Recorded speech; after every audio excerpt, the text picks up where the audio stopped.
Before I fire up the PowerPoint and kind of run through this presentation, I don't think it's going to take up the whole hour. So there'll definitely be a question and answer time. And I also thought it might be helpful to just kind of walk folks through the different parts of Board of Fisheries website and show folks where they can find information from previous meetings and the recordings and the videos that we have saved.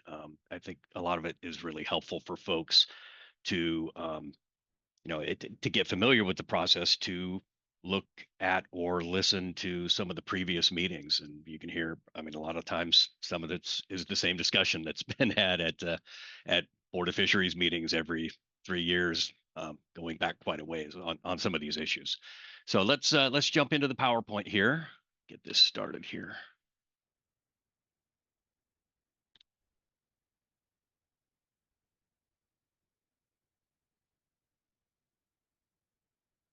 Okay, can you guys see the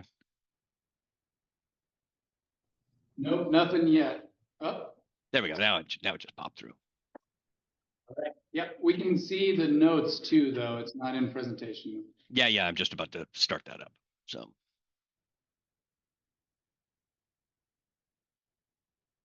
okay. Well, thanks for having me. My name's Art Nelson. I'm the executive director for the Board of Fisheries, and I'm going to kind of walk you guys through some information that I hope will be helpful. If you're thinking about putting together a proposal and pitching it to the Board of Fisheries. Give you a quick overview, really, here first of the board, and then I'll talk about the upcoming meeting cycle next year, the 25-26 winter cycle. I'll give you some points on how to optimize and try to put the best proposal forward. And then we'll talk about how to engage effectively at the board meeting. So a little bit of background about the boards, if you're not familiar with them. There's two private citizen boards, the Board of Game and the Board of Fisheries. They're each 7-member bodies. The members are appointed by the governor, and they have to be confirmed by the legislature in a joint session vote.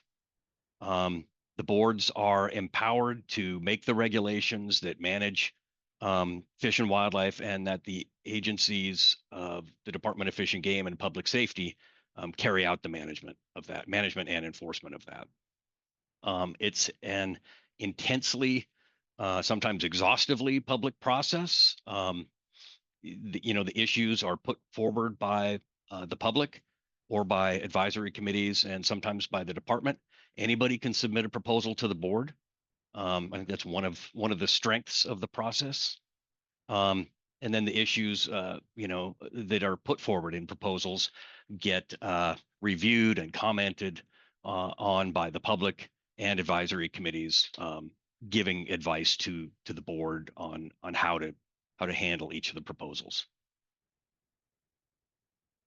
So here's just a quick rundown of the board's process each year.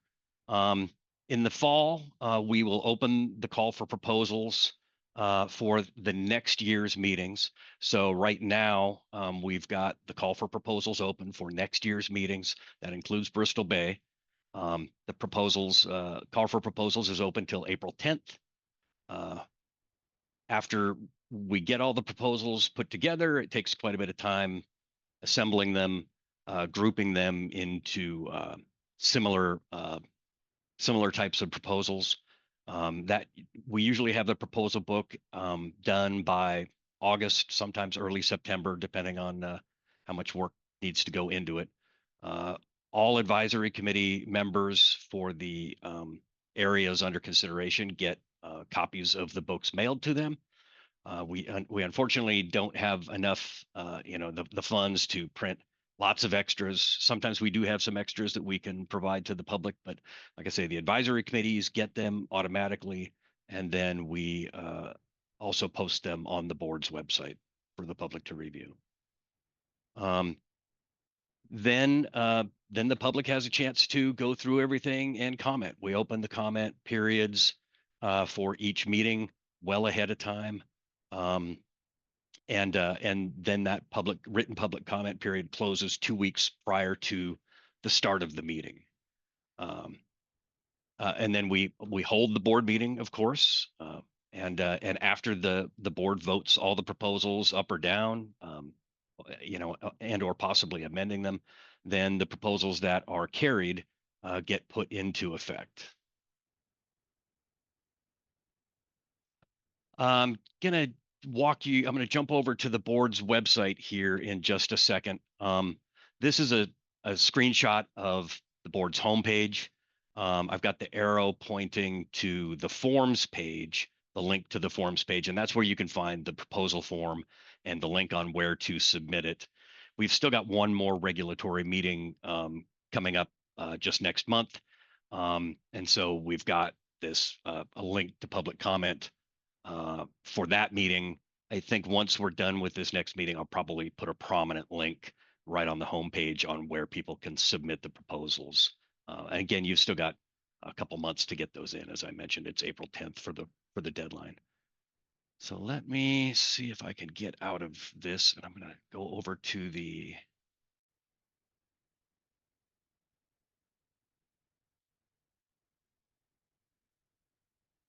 Okay, so I think you can see now the board's homepage on my screen. Is that correct? Yep, we can see it.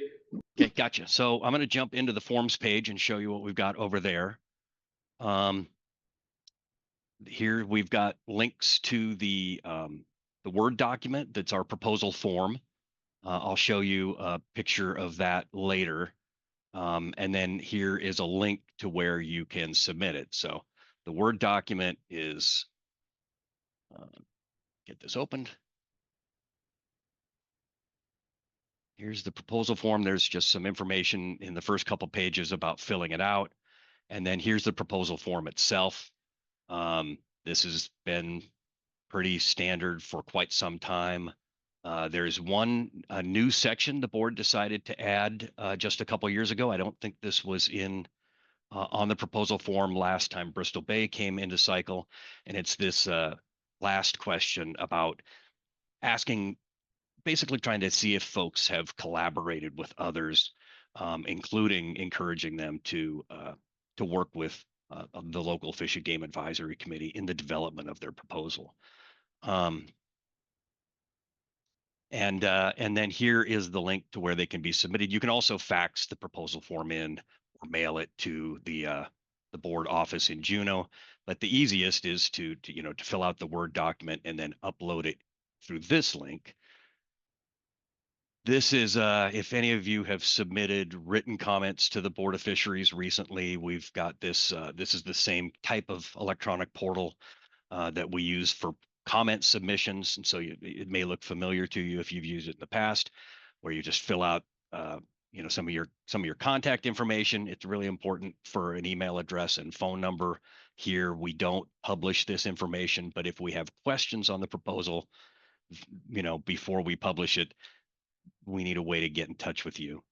You also indicate which meeting you're submitting it for, certify that it's all true and correct, and then you can drag and drop the file right here to start the upload, and then hit the submit button. So let me jump back into the PowerPoint here.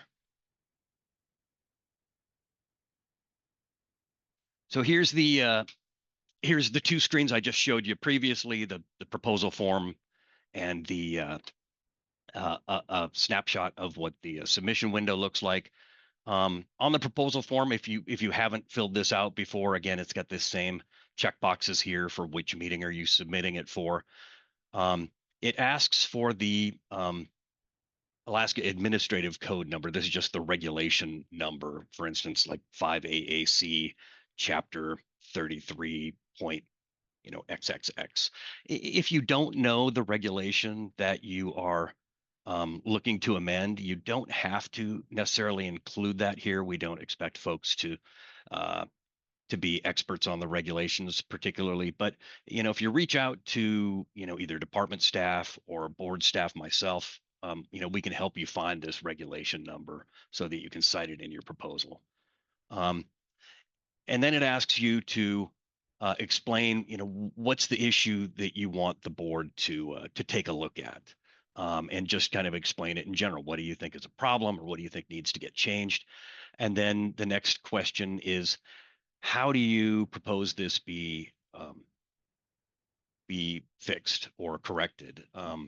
Whether it's a new regulation or a change to an existing regulation, this would be a great place if you want to try writing it up in official regulatory language. That's a great opportunity to try to put it in there. And again, there's staff both with Department of Fish and Game and with board support. We can help you put this together, or you can just explain how you would like the change to be, how you'd like to have the regulation fixed. It doesn't have to be in the bracketed and underlined type format that we use when our regulations specialists put it together. And then again, there's this fourth new question I just explained about asking what kind of collaboration you did. You don't have to answer there, but I think it's helpful. I think if it shows that people have worked and talked with other fishermen or with the advisory committees and putting it together, that always helps the proposal. And I think the board appreciates that, rather than, just an individual just coming up with the idea and just sending it to the board. It may pass as well, but I think the more you can work with others, the better chance you have of getting your proposal through. So here's the upcoming dates that you should keep in mind for next year. As I mentioned, the due date for the proposals is April 10th, 2025. It's always April 10th every year for the Board of Fisheries, unless that falls on a weekend. Then it's either going to be the Friday before or the Monday after for the proposal deadline. And for next year's meeting topics, we have PCOD for the Alaska Peninsula, Chignik, and Bering Sea Aleutian Islands area. We've got AYK finfish, Bristol Bay finfish, of course, which I'm sure most of you are interested in. We'll also have the Alaska Peninsula Chignik finfish meeting, and we lastly have a meeting on statewide provisions for finfish. The Bristol Bay finfish meeting, that's going to be January 13th through 17th, 2026 in Anchorage at the Egan Center. And just a note for everyone that the comment deadline, which I mentioned is as two weeks prior to the start of the meeting, is on December 29th, 2025. I'm going to jump over again and show you parts of the website, but I wanted to show you probably, I think, one of the most important parts of the board's site, and that's the meeting pages where all of the information relevant to each meeting gets put. And so let me jump out of here again over to the meeting page. So again, here's the homepage for the Board of Fisheries. It's a good one for everyone to bookmark if you want onto your into one of your folders, favorites folders. And here's the meeting information link. This takes you to a long list of all of our meetings where we have at least the documents online. This goes back to, I think, about 2003. Although some of these earlier meetings we don't have complete documents online for, but for everything more recent, it's there. It's very comprehensive. So let's go up and I'll show you the last Bristol Bay meetings page. Each of these pages is very similar in structure from meeting to meeting, even though it's different topics. We do structure the page in a similar fashion so that it's easy to find what you're looking for. So here's the last Bristol Bay meeting from 2022. And if you click into it, you'll see, again, this is where we have everything.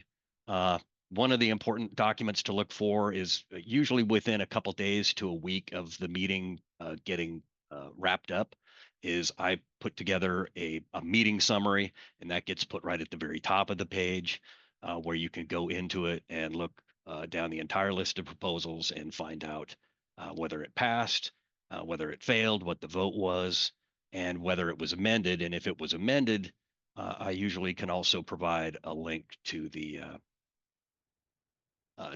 amendment language. Then we have some other important meeting documents, the agenda and the roadmap, the legal notice, Here's the public comments that were received prior to the meeting starting, the advisory committee reports and comments.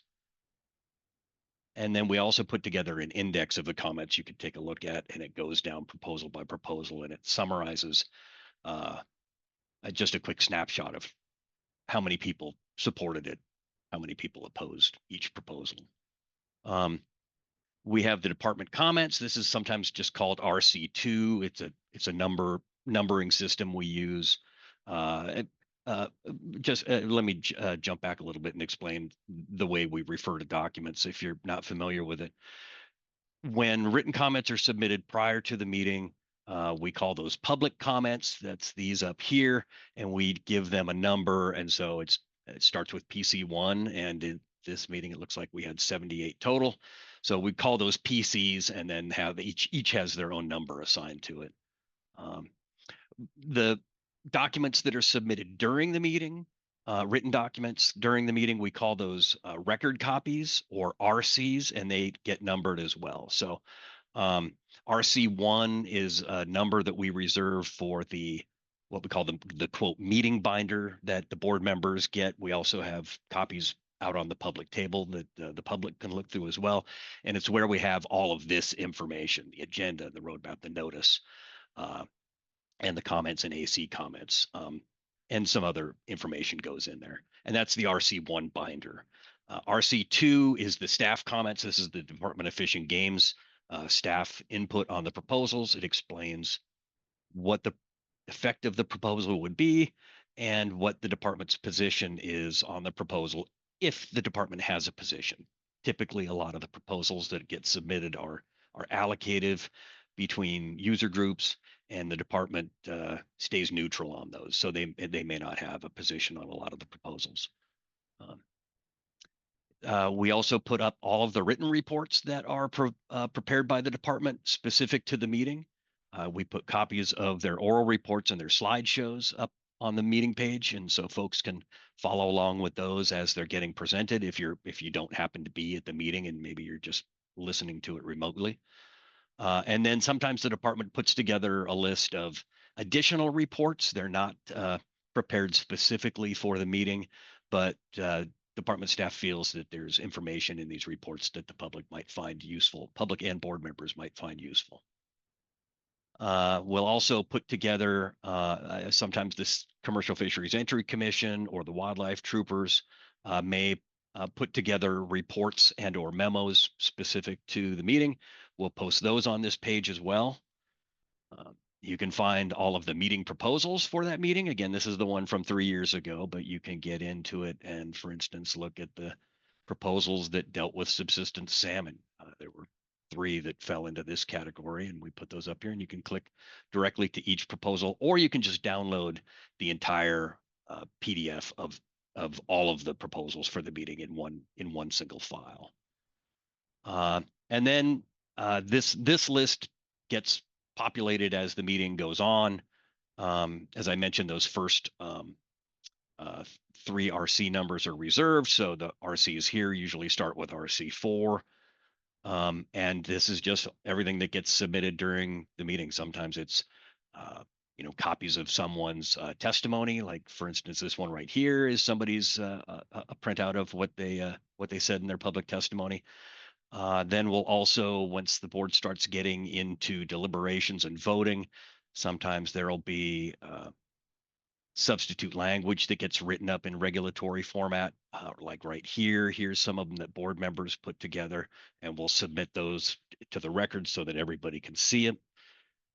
And the public, even again, if you're not there, can find these documents and what the regulatory language was, for instance, as a substitute or an amendment to any of the proposals. And then here's another really interesting resource. I don't know if a lot of folks have jumped into the recordings of our audio, but of course, all of our board meetings are recorded. Now, this is just audio, and lately we've also been pushing out a live stream via YouTube.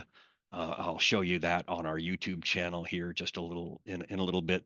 But the audio files can be really really helpful if you want to go back and review some of the previous records. So we have each day is its own audio file in here, and so you can click into it, for instance, and our board staff kind of just puts these periodic log notes in here about what's going on, and you can scroll through and find what you're looking for. So, for instance, here's there we're talking about proposal 14 here.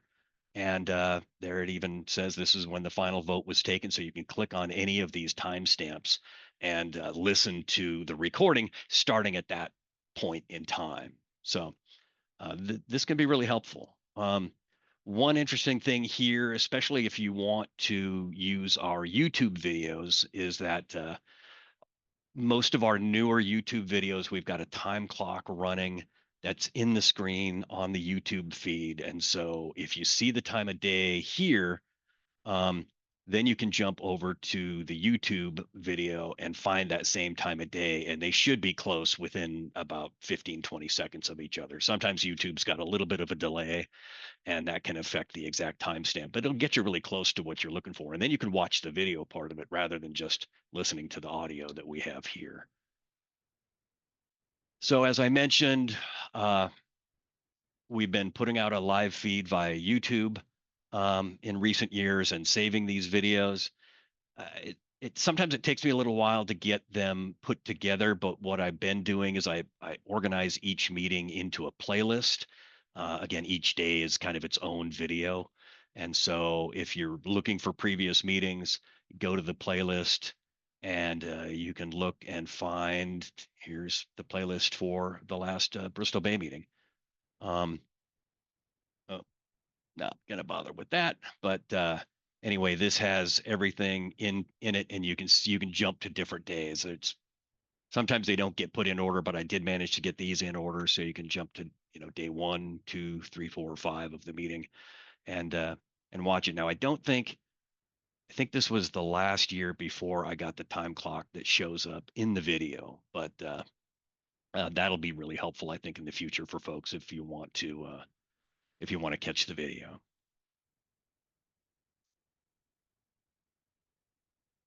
Get back into this again.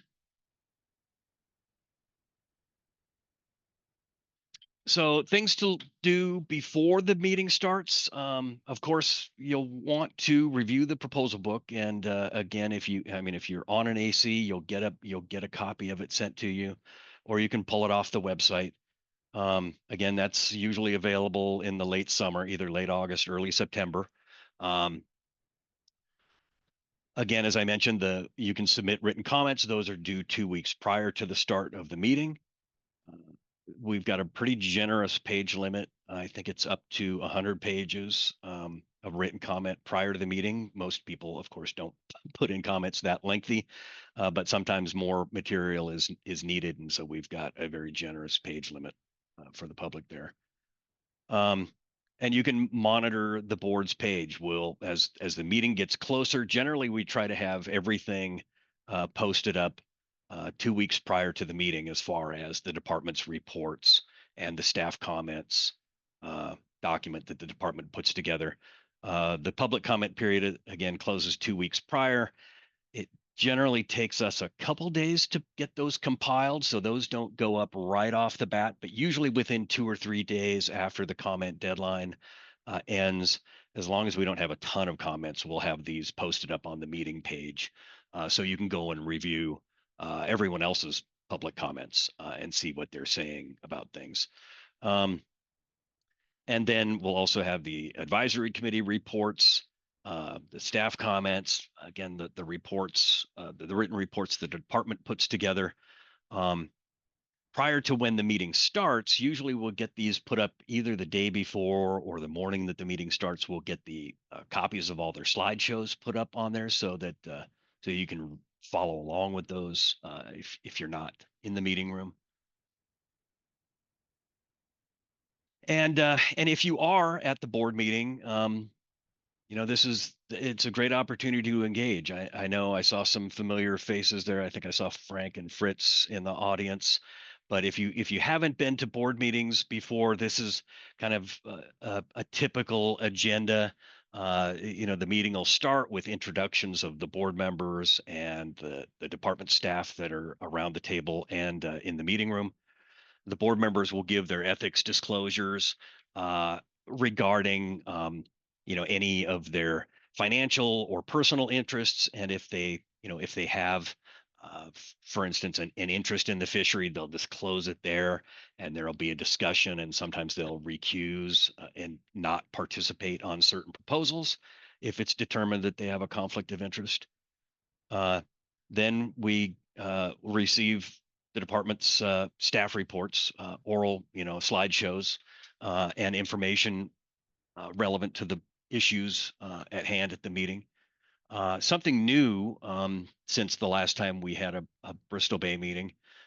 This is now our second year that the Board of Fisheries has been inviting traditional knowledge reports. And it sometimes it depends on the meeting as far as the interest from the public in providing traditional knowledge reports. This is something, it's not intended to be public testimony, not for every individual. This is, intended for tribes or organizations or groups to nominate someone to present traditional knowledge that they think the board would find valuable. So there's a little bit of a different sign up process for that. We're still kind of developing it as we go, but generally, a group needs to get in touch with me and nominate the person that they would like to have present their information, and they're provided 10 minutes to do that. I think at most of our meetings we've had either one or two. I think one meeting we had 4 different traditional knowledge reports. So it's not a lot, but it's intended for organizations or tribes to bring forward information to the board. Then we go into public testimony, and that includes advisory committee reports. Public testimony is typically 3 minutes per person, and advisory committee representatives presenting their advisory committee reports, they get up to 10 minutes to present. And testimony can take a day, 2 days, sometimes even longer for big meetings that have a lot of public attendance. And but it goes, we'll usually put a deadline to sign up somewhere in the first day or 2 of the meeting, and at least everybody who signs up before that deadline gets the chance to give their public testimony at the meeting. Then the board breaks into sessions of what's called committee of the whole, and it's all of the board members are the committee members, and it's the chance for the public to bring anything additional to the board on the proposals, and they'll go through the proposals one by one in each committee group and give that opportunity for additional information. They really try not to, they don't want to hear the same thing that they already heard in public testimony. It's just it's a chance to bring something new out. It's kind of also intended to be a chance for the board members to see if there's an opportunity for compromise or some way to modify the proposal to either get more support around it, or just that information they need to determine whether to put an amendment or a substitute language package together. But if they're not hearing anything new and just hearing the same information they already heard in public testimony or read in the written comments, then they're going to move on to the next proposal quickly. But if they get a sense that there's a possibility for some compromise or something, they'll give it some time in committee for that discussion to take place. And then they'll go into deliberations on the proposals. Really everything leading up to the deliberations is all of the public opportunity to give their input to the board. But really, once they get into deliberations, then it's all in the board's hands, and they're going to take their best swing at it, whether it's voting them up or down or putting amendments on the table. There's still breaks, and the board does take regular breaks during this time. And so you can still try to, work with board members, talk to them during these breaks. Sometimes they'll intentionally take a break so they can go out in the audience and see if there's some information they need or get some feedback on amendments. But otherwise, yeah, it's all of the other parts prior to deliberations is the maximum opportunity for public comment. So then they'll go through the proposals roughly in the same order that they go through the committee of the whole and the proposals in each committee, but then they'll be voting on them at that point in deliberations. And then once they've walked through all of the proposals and dispatched them one way or another, then there's usually a miscellaneous business section at the end of the agenda, and it's kind of a whatever else they need to take care of, whether it's a letter on a topic or some other follow-up scheduling issue. It's just you never really know what's going to be in there, and that's why it's called miscellaneous business. So again, to wrap it up, the deadline for proposals is April 10th, 2025, and the Bristol Bay meeting is January 13th through 17th in 2026 here in Anchorage. Collaborate with folks. One of the things that, as I mentioned, the proposal form, it's got that new section asking whether they worked with others or whether they worked with their advisory committees. I think your chances are much greater if you are working with and talking with others, running things, through or running them by the advisory committee and getting their feedback before you submit a proposal. And then putting it in, and then you can again work with the advisory committees, because the advisory committees will go through and they'll be commenting on each of these proposals. And so if you probably want to try to work with the ACs and make sure they'll support your proposal. You can also work with the department staff. I've got a contact list on one of the next slides that shows some of the key department staff, including board support staff, that you can contact as well. And you can get in touch with me directly as well. I do take quite a few phone calls during the run up to the proposal deadline. So I do get really busy right at the very end, but I'm happy to work with folks and give you my take on things and help you put together the best proposal you can. And then engage at the meeting. Show up if you can, give public testimony and participate in the committee and talk with the board members. They're there to interact with you, to hear your thoughts, and as well, they may bounce their thoughts off of you just to get your reaction to it if they're thinking about an amendment or something, for instance. Oh, yeah, here we go. Again, here's my contact information. I will get Tav a copy of this slideshow so he can share it with anyone who wants it. But again, there's my phone number, and my email address is just real simple. It's just art.nelson@alaska.gov. Shoot me a note if you've got anything. We've also got a regional coordinator for board support in the Dillingham Fish and Game Office. That's Natalie Romo, and there's her contact information. She's her main task is to coordinate the advisory committee activity in Southwest Alaska. So you can get in touch with her and get on mailing lists to receive notifications about upcoming advisory committees if you want. I thought I had one more slide in here.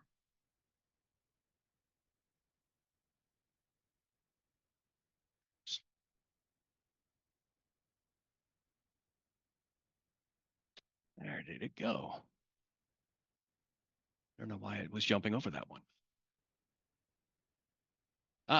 Here's some of the key Department of Fish and Game staff. I'm sure many of you guys know Tim Sands in the Dillingham office. He's the Nushagak Togiak manager. Also have Travis Ellison, the Naknek Kwijak manager, and Stacy Vega, who is the Igigik Ugashik manager. Travis and Stacy are Anchorage based for the winter, and then work out of the King Salmon office during the summer. These are their Anchorage phone numbers for wintertime contact, but of course their email addresses work year round.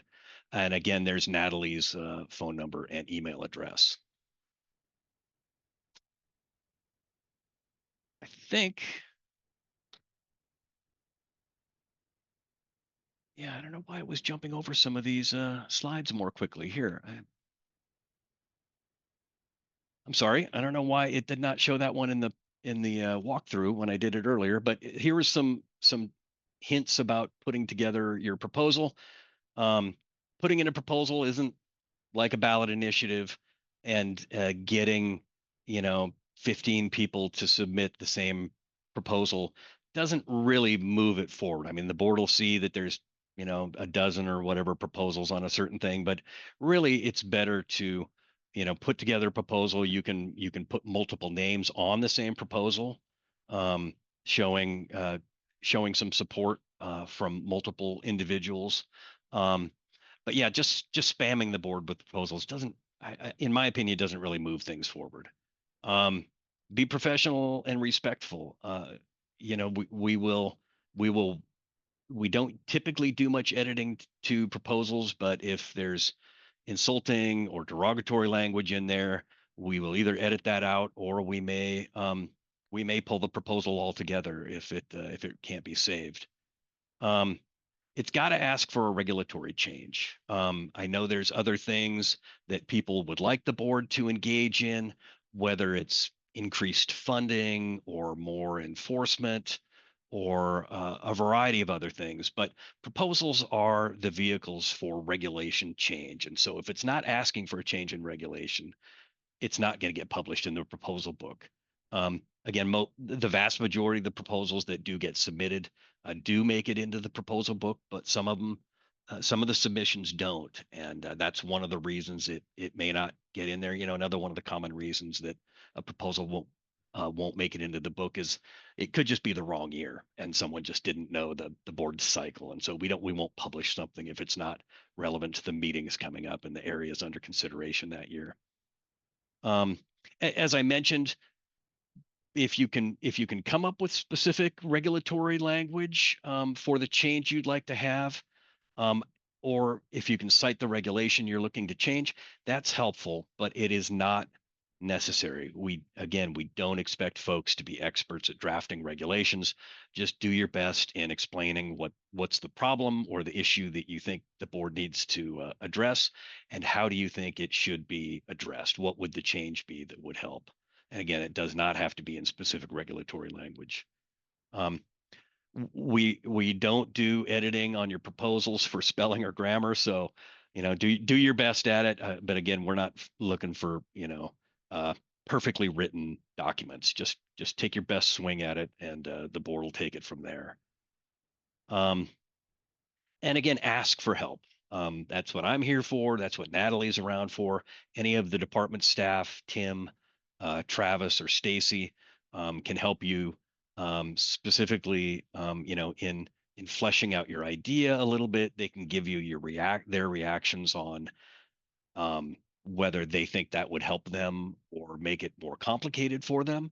And that feedback can be really valuable for you to, it may talk you out of submitting a proposal, or it may help you improve your proposal and find ways to address any concerns if they point out concerns to you. So that, I believe, is what I had.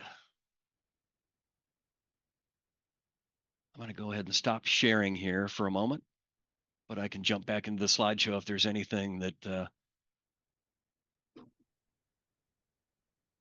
Well, thank you, Art. Do you have a few minutes for questions? Oh, absolutely. Thank you, Art. This was a great refresher, and I wish it was something that had been available when I for myself. I remember I was advised by a person more familiar with the process than I that it's going to be like drinking from a fire hose for a while. But this is an excellent summary, and I think it reinforces the notion that this is one of the more democratic processes that our government allows us, and you're giving us all the tools here to get involved in it.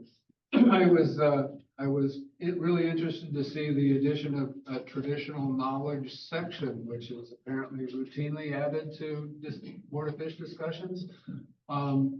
Recently, I came across a copy of an old Bristol Bay Times from 1991, where a gentleman from Tuxuk Bay, speaking in Yupik, addressed the board and And he said he apologized in the beginning of his remarks, and which was being translated, for saying, I apologize for speaking so strongly to the Board of Fish, but they were discussing Area M interceptions of chums for the EYK district. And his comment was that he described the Board of Fish as a careless wife for not paying attention to his concerns, but I thought that was illustrative, certainly here. I did have a couple questions. One, could you speak to the process for filing an emergency petition to the board? Sure, yeah, I can. Every area comes up every 3 years as part of the board's regular cycle, and that's what this call for proposals is up for. Bristol Bay is under consideration next year, and so that's the regular proposal once every 3 years. The regular process once every 3 years. There are ways to potentially get things before the board out of that regular 3 year cycle. And as you mentioned, emergency petitions are one of them. Let me mention the other one as well first. The other one is agenda change requests. The board accepts agenda change requests once a year, and they consider those at their work session. Every October, the board holds a work session meeting where they're not voting on proposals, but they're going through various things like scheduling future meetings and considering these agenda change requests that the public submits for things that aren't going to be considered that year normally. And it's a higher bar to get that before the Board of Fisheries. The board will review it, but they have criteria like, is there an unforeseen effect of a previously adopted board action on a fishery that needs to get addressed sooner than waiting until the next 3 year cycle? And so it's gotta meet some of those criteria that merit bringing it up out of the regular cycle, and when the public isn't necessarily expecting the board to be considering an issue. I mean, the board really wants to do this when the public is expecting it, but sometimes things do need to get brought up otherwise. So agenda change requests are one way for that to get in front of the board. Again, those have to be submitted prior to the work session. I believe it's 60 days prior is the deadline for agenda change requests.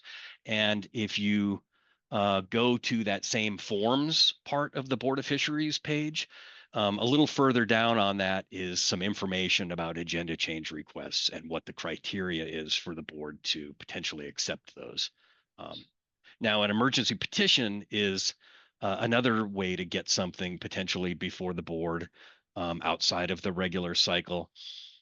Emergency petitions can be sent to the board at any time, but it's got a very high bar for the board to pick up an emergency petition and potentially act on it. It's got to be like a threat to the resource or something really critical where a fish resource isn't going to be available to harvest in the future unless the board acts on it quickly. So again, the majority of the agenda change requests or petitions that get sent to the board typically don't get accepted because they don't meet that higher criteria to be considered out of cycle, but the board does pick them up.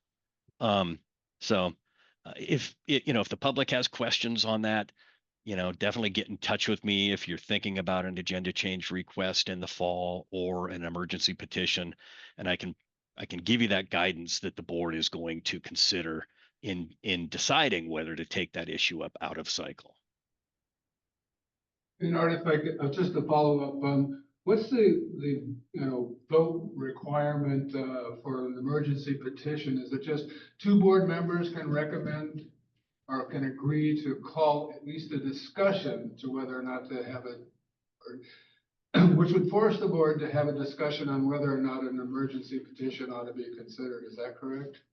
Yeah, the board, and it's also helpful. The board a number of years ago put a delegation to the commissioner in place, and if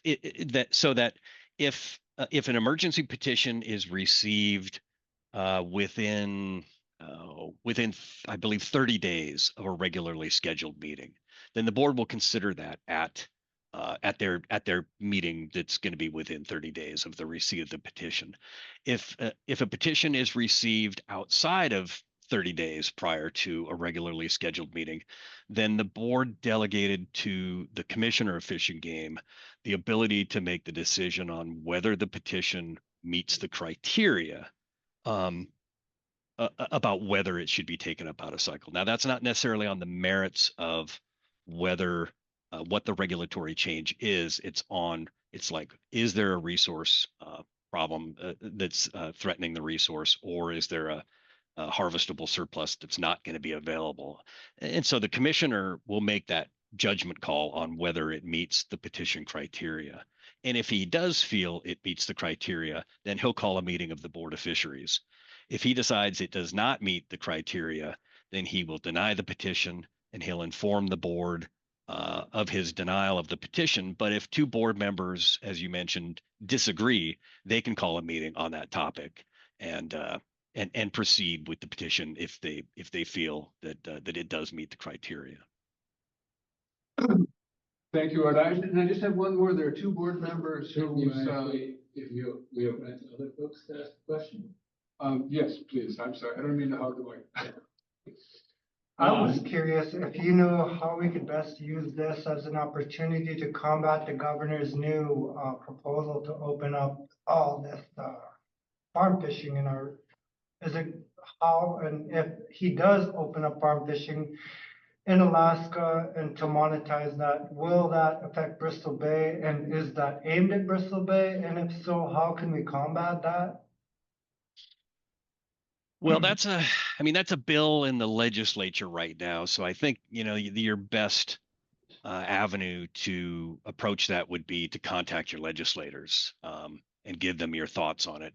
The board sometimes does choose to weigh in and comment on pending legislation, and that would be something, as I mentioned when I ran through their agenda, that's something that they may talk about in miscellaneous business if they feel it's something they want to get into.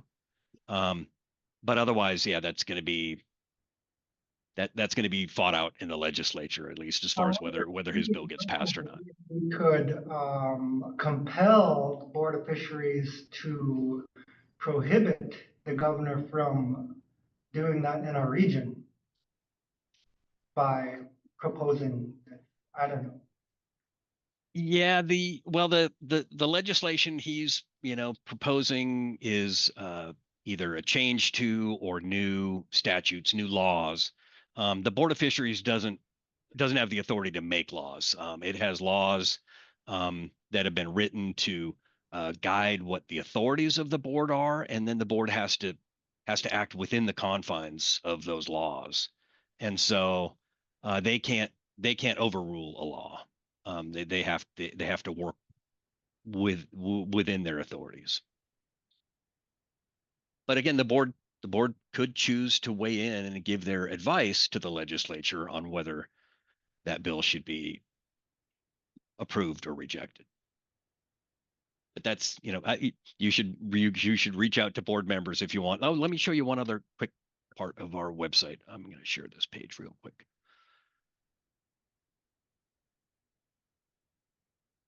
I'm just saying that because I think the board would be an educational tool to educate the public on the implications of such a thing if you were to pass that. Yeah, I mean, that you could certainly write to and submit a comment to the Board of Fisheries, or you could reach out to individual board members and ask them to engage on this issue. I'm not one of the voting members of the board. Again, I'm the executive director, so I kind of facilitate the whole process, but I don't vote on these things, and I do my best to try to stay neutral so that folks don't think I'm steering things one way or the other. So engage with the board members. Another part of our page here is this members page, where we've got little bios for most of the members as well as their pictures. And we've got email addresses for them on here. So you can email each of the board members and reach out to them with your thoughts on it. The public comment period for our March meeting has closed. It just ended yesterday. But once the meeting starts again, be accepting RCs, written comments again during the meeting, and you could comment at that point to the board members as well.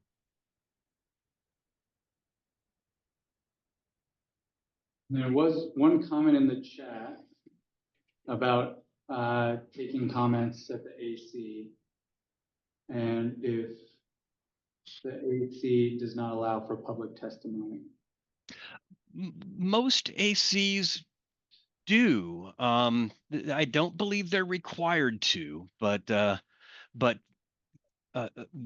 do. They usually have a comment period on most of their agendas. So if they don't have a public comment period on their agenda, you could reach out through Natalie or to the committee chair themselves and specifically, ask for an opportunity to provide comment at the meetings. So, yeah. Any other questions? One still in the chamber. Just a quick one, Art. There are two board members whose terms are expiring as of, I think, the end of June. And if a person wanted to make a comment in support or against a particular applicant for the board, should that be addressed to the boards and commissions or to the governor's office or to legislatures or to all three, perhaps? Well, the governor makes the first pick. The governor nominates them, and then the legislature has to confirm them. So at least until the governor makes nominations, folks should be commenting to the governor's office. He's got an office of boards and commissions, and you could either comment to the governor's office in general, or you could reach out to the office of boards and commissions in the governor's office and let them know who you support or who you don't support for appointment to the Board of Fisheries. Once the governor makes those nominations, then it's up to the legislature to confirm them. And so you could reach out to your legislators, any or all of them. You can testify at they do confirmation hearings where the nominees will give a little bit of information about themselves. They'll take questions from legislators, and then they'll take public testimony and hear all of the people supporting or opposing their nomination to the board. Thank you. And for the record, I guess the two board positions that are expiring, if there is no reappointment, are Mr. Carpenter and Mr. Zuri from Talkeetna. Stan Zure from Tanana is his seat is expiring, and Tom Carpenter from Cordova, his seat is also expiring. They could potentially be reappointed, or they could be replaced. That's going to be up to the governor. Thank you, Art. Mm-hmm. Any other questions here online? Well, I saw, Art, that the King Salmon Action Plan was on last FinFish meeting. Are we going to have a update on it, or is it on the agenda for the upcoming one to discuss how it's been going over 3 years? I'm sure the department will be providing their information on how it's been working, how they have been managing based on that action plan. Typically, the action plans aren't specifically revisited unless there's a change in the stock status, whether the department's representing perhaps either a higher or lower level of stock of concern, or if they're proposing to remove the stock of concern designation and delist it, then the board is going to have to revisit those regulations. But the public can also propose any amendment to the regulation. The action plan is in regulation, and you can propose amending that through the proposal process. Just the timeline for, the update is after the amendment or proposal deadline. So kind of a bit, topsy-turvy there. But, well, thank you very much, Art. I appreciate it.